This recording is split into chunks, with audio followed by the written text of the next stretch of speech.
Yay. Okay. We're live on Facebook. We're recording. Everything is working. Fingers crossed. We'll find out later. Well, welcome everyone to our Healthy, Happy Living in the Spotlight series with me, your host, Stephanie. And again, I just wanted to briefly introduce you guys to the concept of this show and why I decided to start interviewing all these beautiful people. And it's really because in the last, I don't know, 2.5 years or so, I've been networking and talking to a lot of folks that are in the health and wellness industry. And I just kept meeting more cool people and finding out more cool things about what they were doing and said, well, this is not okay for me to just keep to myself. It's not okay. So I started the series for that reason. And today we get to interview and speak to Erin Johnson, who I've known for way more than 2.5 years. Yes. But now we're kind of coming together in this health and wellness space, and I think it's pretty fantastic. So Erin, please describe what you do, introduce yourself, tell us who you are. Well, let's see. I'm Erin Johnson.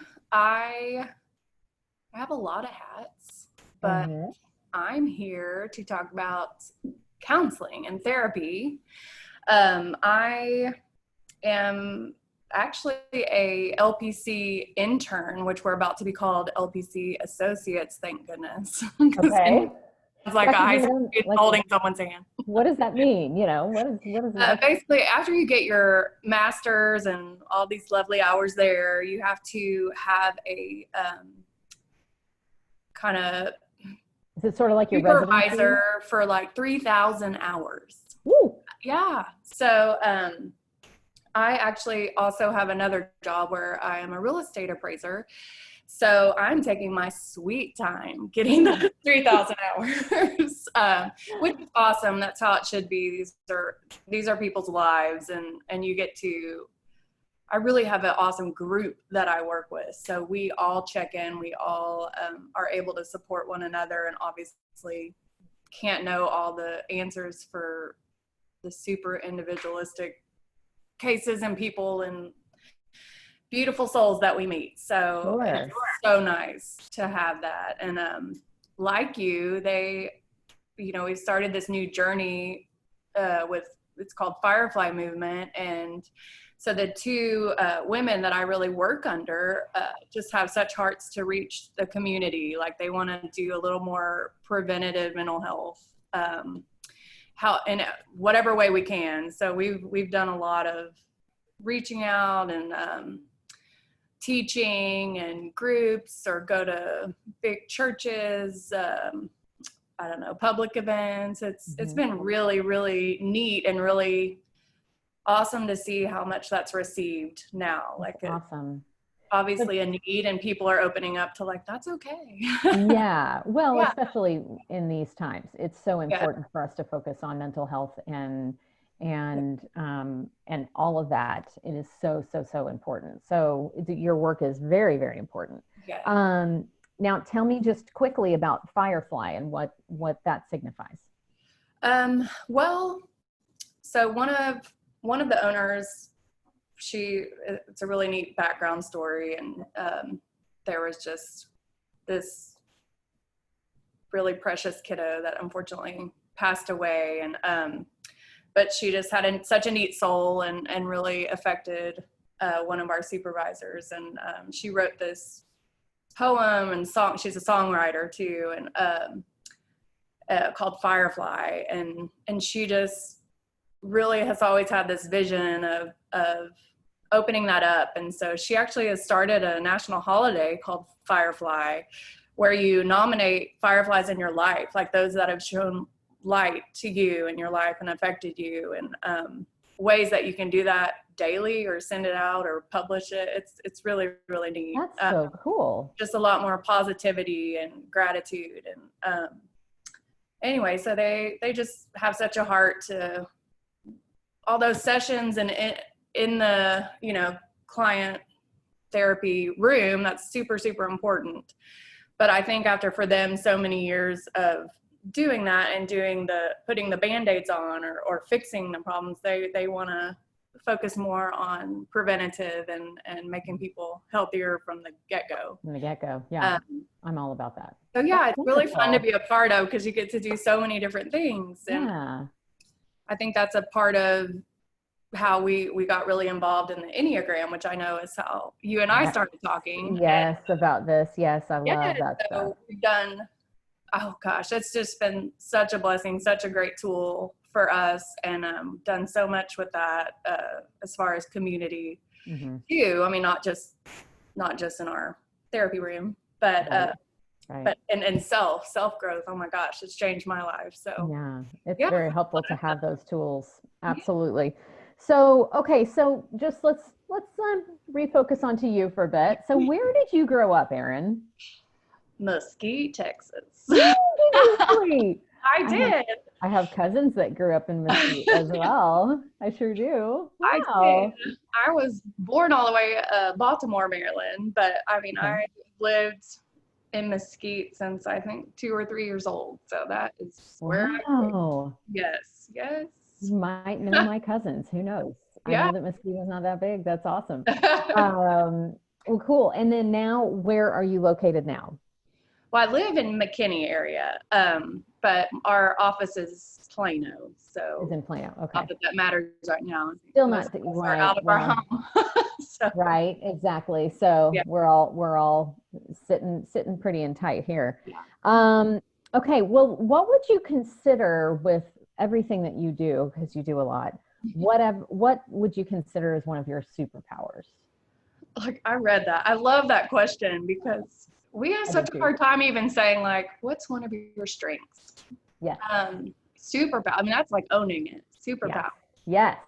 So it's funny, kind of to loop into the Enneagram. I'm a 2, for those of you that know anything about it. So I'm the good old helper. And the beautiful and not so beautiful thing about it is a lot of what we think our gifts are kind of our faults or weakness too. Sure. So, you know, as a 2, I find my value from external sources and from my relationships. So the good thing about that is I have grown up really becoming talented at reading other people's needs and wants and just answering to that. So sadly, it's for my own fulfillment sometimes, but I just have the ability to really see people and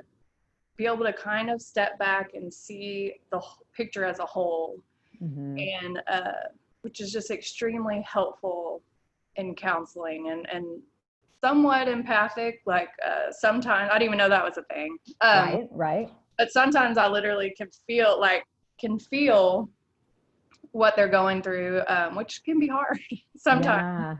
And as a therapist, it just is anyway. But just really seeing the picture, being able to put that into words and almost reflect and see in a clearer way, and make sense of things. You know, sometimes we just all think we're going a little nutty or don't understand why we respond the way we do. And when you hear that there's a very valid, sensible reason almost behind everything, that it just brings so much peace to yourself and strength and empowerment to be able to understand that and understand yourself and see it for what it is and grow and move on. And that is why it was just so important to me to dive in and finally work on what I want to be when I grow up. Well, and I think that that's also something, you know, you've been helping people since I've known you, from, you know, working at the church and working with young kids and all that kind of stuff. And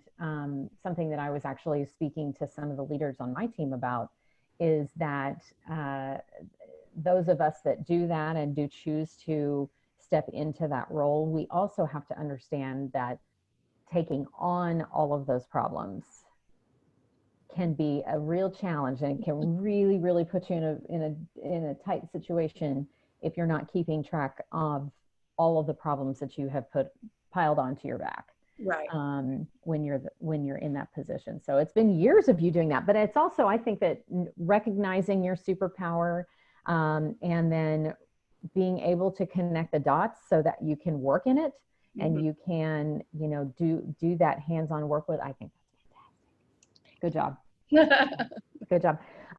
What is one thing during this time of our lives where we're in our homes? What have you found that you love about this special time? I'd love to say slowing down. That hasn't happened for me, but in some ways, in a focus point of view, it has, right? It's really reined in. I would say appreciation, new appreciation, new views. Even seeing it in my kiddos, especially taking a step back from circling your life around what everybody thinks and how important these little things are, or what you wear, whatever. It's these relationships that haven't even really stuck out through this time. Right. They are able to see what's important and what's not. And really for me, I guess the biggest bonus for me has been just being able to have that quality time with my kids, especially my teenager. She's 13, and we've just had a lot of great talks and moments and openers, and even if it's out about watching a show, just how that leads into something else, because there's time for it, and they are wanting that interaction and not getting crazy elsewhere. So I am cooking that up. Yes. No, I think that's great. And then, the further we go into appreciation and gratitude, the better our lives are just on a daily basis. Yes. So that's really fantastic. Okay. What is, out of everything that you've done, what would you say is one of your all-time favorite accomplishments so far? I would say, on a bigger picture, it's really been letting go, which I have not done 100%, but really working on letting go of the captivity other people's thoughts and opinions have on me, and who I am, and knowing and embracing who I feel pulled to be, and who I feel like I naturally am, and knowing that that's can be a good and beautiful thing, and walking towards that. It's been a scary, hard journey, and it still is, but I've learned a lot, and it's, ultimately taught my kids a lot, and it's allowed me to really reach more people, and when they're going through any transition or hard steps or things that you really want to focus on and work to do, to relate to, and to be able to talk to. So that overall, I mean, I'm being very vague, but that's it's been tough, and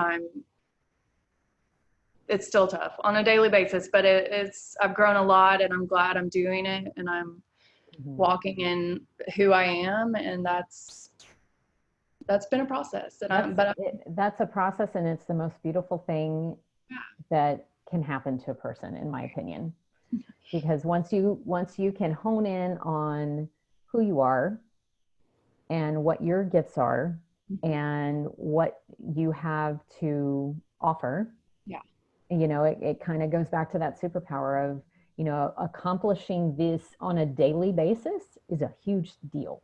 Yeah. Especially if there was any judgment or anything in the past that caused you to not turn towards who you are.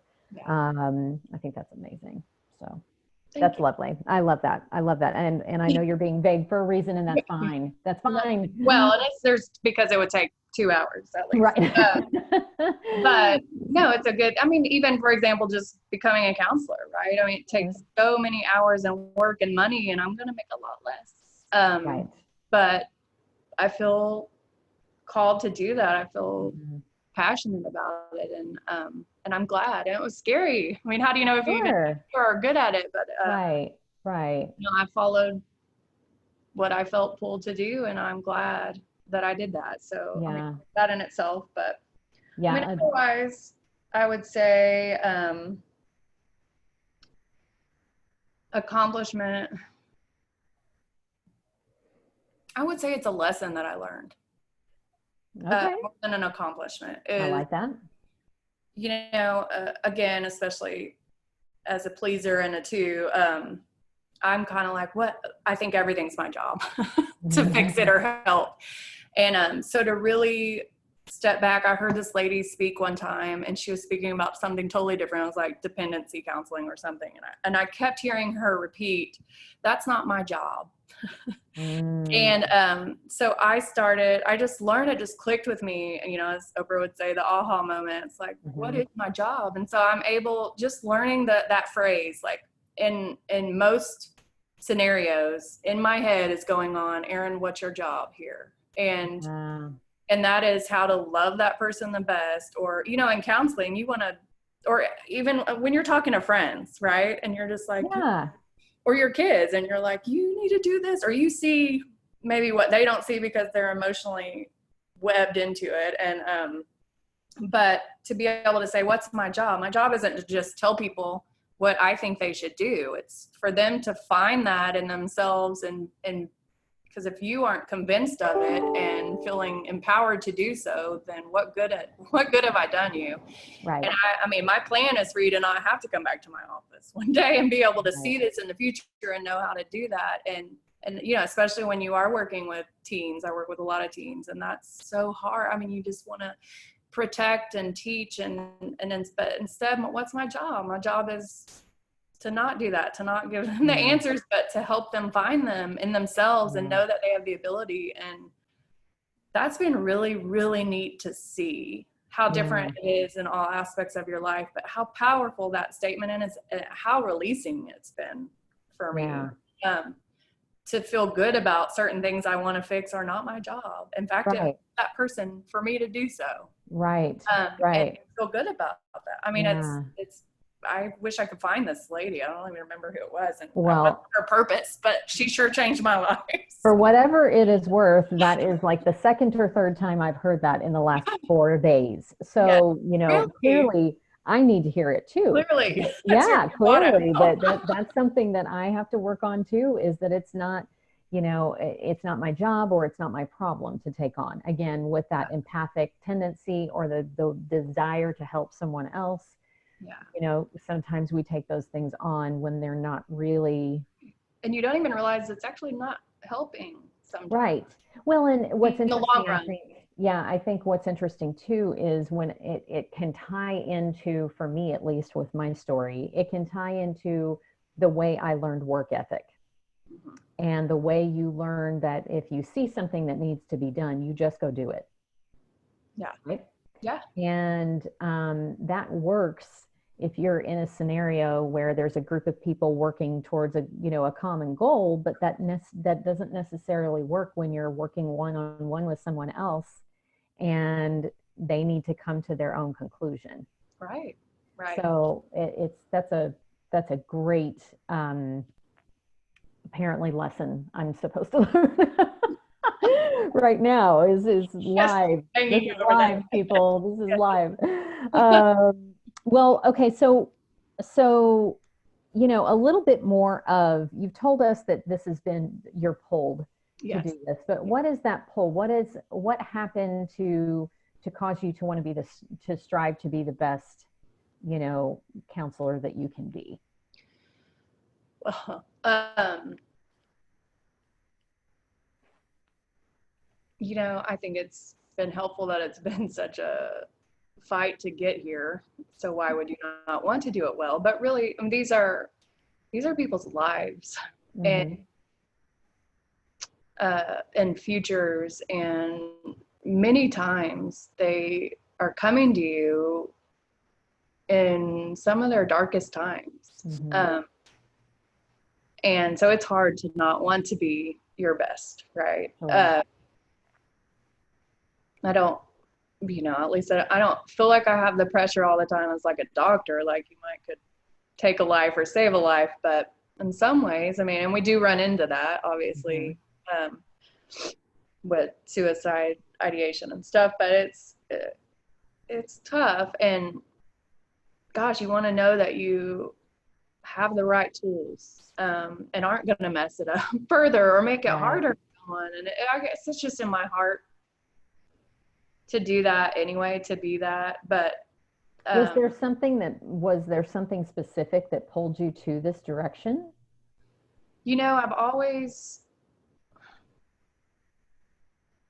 I've just always been so interested in people and what made them who they are, or different from me, or different, like how we're all different. And it's funny talking to my friends. I mean, you meet a lot of people that are like, yeah, all my friends would come to me with their problems. So I knew, and I had that, but some of my friends are like, we don't really care. Like somehow every trip we're on, you end up at the end of the table with the waiter or waitress, and they're crying, telling you like it's just something that happens, and they're like, and you genuinely care, and we don't want to know. We don't care. But I've always, my dad was a psychologist, and he worked in the prison system, so very different. And you didn't want me any near there, but I was able to ask those questions, and he had a vocabulary to answer a lot of the time. And mom was the teacher, and so there was a lot of open talking, which I loved. We had major communication in my family, and that's great. And so I think that was natural for me, and I've just always felt a pull to help people. And again, sometimes you learn you're not helping when you think you are, or what's the best way to do that, or right. I would find myself a lot of times just kind of seeing the bigger picture, or knowing what was happening before others would. And it just is something that I think it was a gift given. And whether that's through the personality I adapted when I was 2 or 3, whatever that is, right. Whatever why, or God given, I have just always felt pulled to do that. And not many people, as you know and learn, and you're getting to do now, get to actually work in a field where they are making a difference, right. Truthfully, see it in their face, and feel it, and help dig them out of the ditches. I mean, I say that can be dramatic. There's people that just need to make a decision, and sure. And just knowing the tools. It's not like you're all wise and know the answers, but just knowing and being trained with the tools to get them there. Sure. Not everybody has that. And I don't know, I've just always felt it, and it's always kind of been my plan. Or I used to want to be an art therapist. Nice. I'm very artistic too, but anyway, it was different than what I thought it was. So, well, that's great. Yeah. That's great. I mean, and having that open communication with your parents, and being able to see, examples of that in your past is certainly, that forms us. It does. It helps to form us. So that's awesome. Okay. So do you have 1 or 2 just success stories, things that you think of when you're thinking about your work that you go, man, I nailed that? Oh, I don't know if I ever feel like, man, I nailed that. Okay.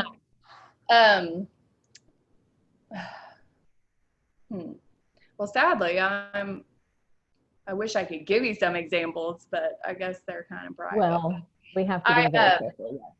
I think one of the coolest things was working. So I've gotten to work with some really large church staffs, and train them in the Enneagram, and really seeing even their faces, like, or seeing how they're like, see the tool, and really see further into themselves, and gain understanding, and how different all the people are, and all the approaches are, and how we're also individual. And I think a lot of people think the Enneagram is like other personality tests, or that put you in a box, and just in a way it gives you understanding, but it just gives you a vocabulary to work from. We're all so complicated and individual, but Right.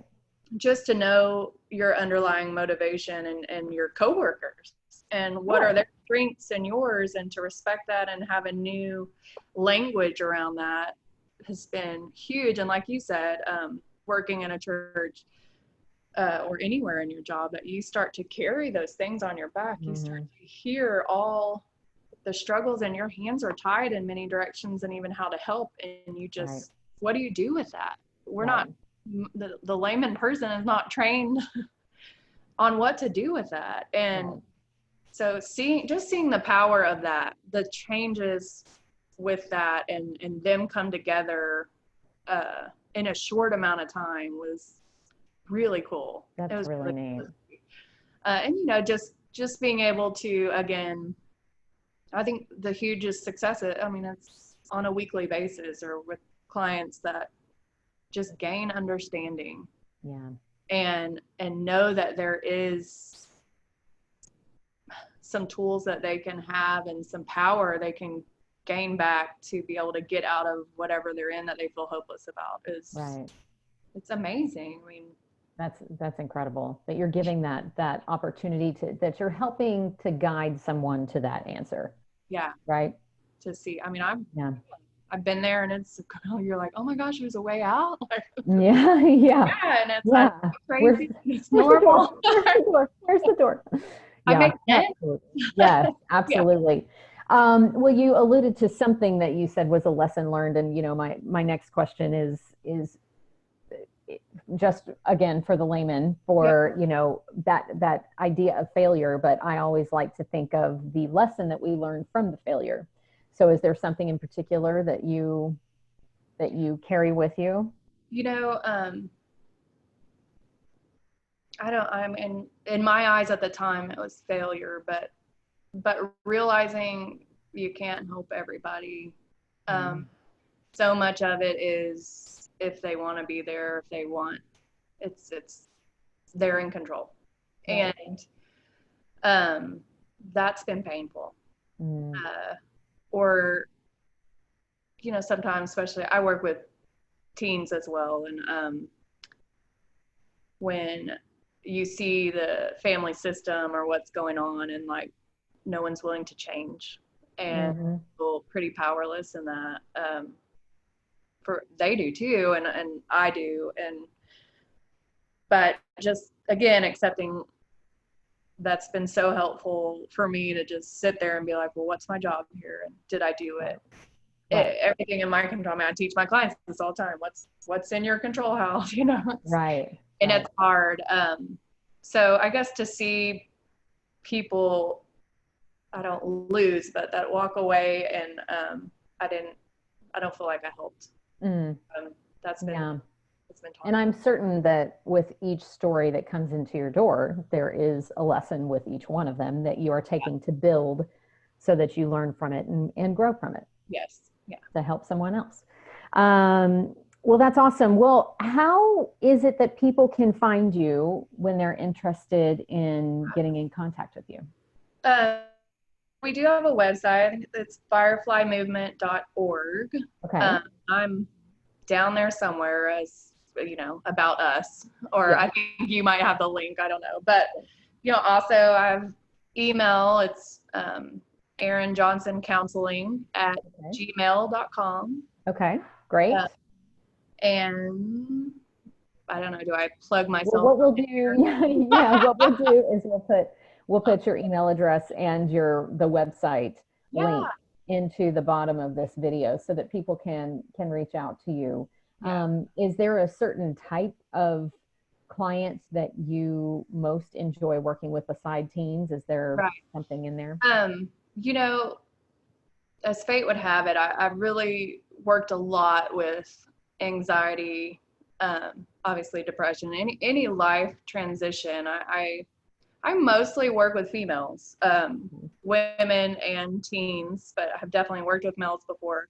And I'm starting to do this couples Enneagram like coaching. It's 6 to 8 weeks. So really learning, one of my bosses does it really for parenting. and she's like, it turns into such a marriage and couples, or you don't have to be married, but, or even premarital. I'm starting to do that with it, just to learn yourself and your different stances and your different, the reason you act the way you do, and your motivations and your fears, and how to work well with different types, is so, it just creates just so much compassion. So I think it's just such a great foundation to work through a lot of other problems with. So I'm excited, really excited in seeing what that does. But so yeah, we do, I mean, when we do Enneagram training and for groups or staff, I've done anxiety groups too, but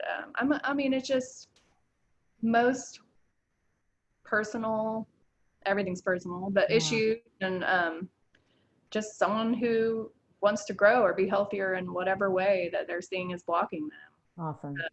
That's awesome. I love to work with that. That's so fantastic. I want you to want to be there. Right.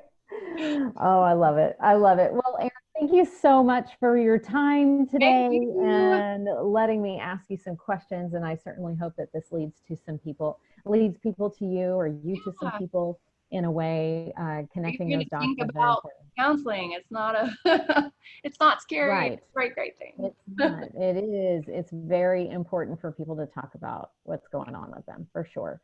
So just thank you so much. And we will put this on YouTube, and we will have at the bottom of the Facebook as well, in the comments, I'll put the links to those things as well. And thank you for your time. Nice to meet those of you that I'm meeting. Right, exactly. Those of you that are listening to this, it's very exciting. Cool. All right, you guys have a great day.